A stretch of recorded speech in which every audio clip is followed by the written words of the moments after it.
much as how Yarawa, a fashionable judo girl, was created by legendary writer and artist Naoki Urasawa in advance of the Barcelona Olympics having the first women's judo competition, the 2021 Tokyo Summer Olympics had several sports anime released for the various new sports for those games.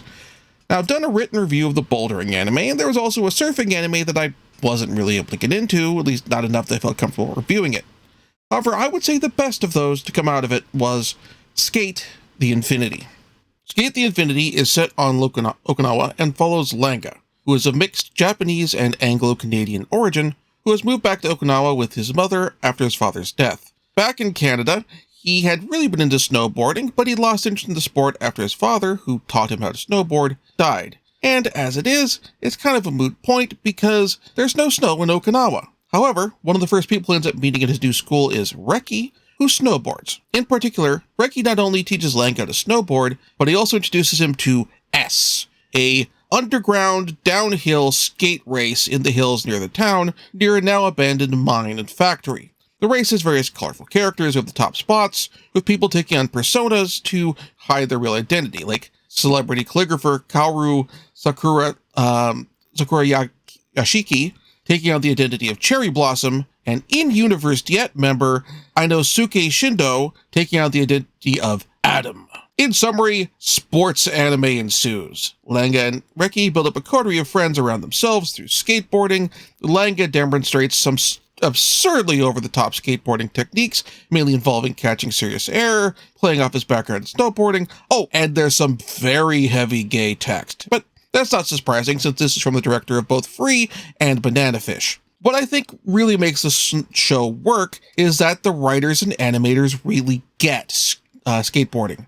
Not only does Langa end up bailing a lot as he learns to skateboard, with a fair number of face plants and nearly getting hit by a car, but the ending sequence is a montage of the protagonist who we've all seen pulling off various skateboarding feats over the show, just repeatedly eating shit. This includes not one, but two instances of characters getting crotched, which, if you've ever watched the skateboarding bail video, is rather common, especially when learning rail grinds. In addition, in spite of skateboarding being an Olympic sport now, which is something that's acknowledged within the show, the anime also upfront acknowledges that to authority figures, skateboarding is a crime, when we know that skateboarding is not a crime. When Langa and Reki are skateboarding outside of designated skate parks and and when not for basic transportation, or even when it is for basic transportation, odds are high that maybe a rent-a-cop or school staff member or actual cop who tries to chase them down. Even S itself is not viewed as okay by the police, and the cops try to break it up at one point. Yeah, there's sports anime absurdities here, like Cherry Blossom's Jarvis / Friday AI controlled board being able to change shape, non-participating cast members doing over-the-top color commentary, but it feels sincere, even if it's still super over-the-top at points. Even if it doesn't try to get me to take up skateboarding, which at my 40-something slow ability to heal would be a bad idea, it may get me to pick up Tony Hawk Pro Skater again.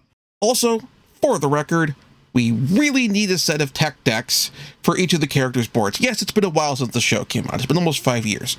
But still, we need the tech decks. We need a licensed set of Sk8 the Infinity tech decks.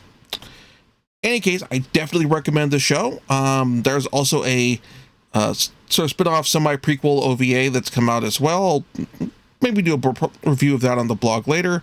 And a link to where you can watch all of these where they're currently available streaming on Just Watch, since Crunchyroll will sometimes out-license things to Netflix and Hulu and that sort of stuff, is in the doobly-doo below.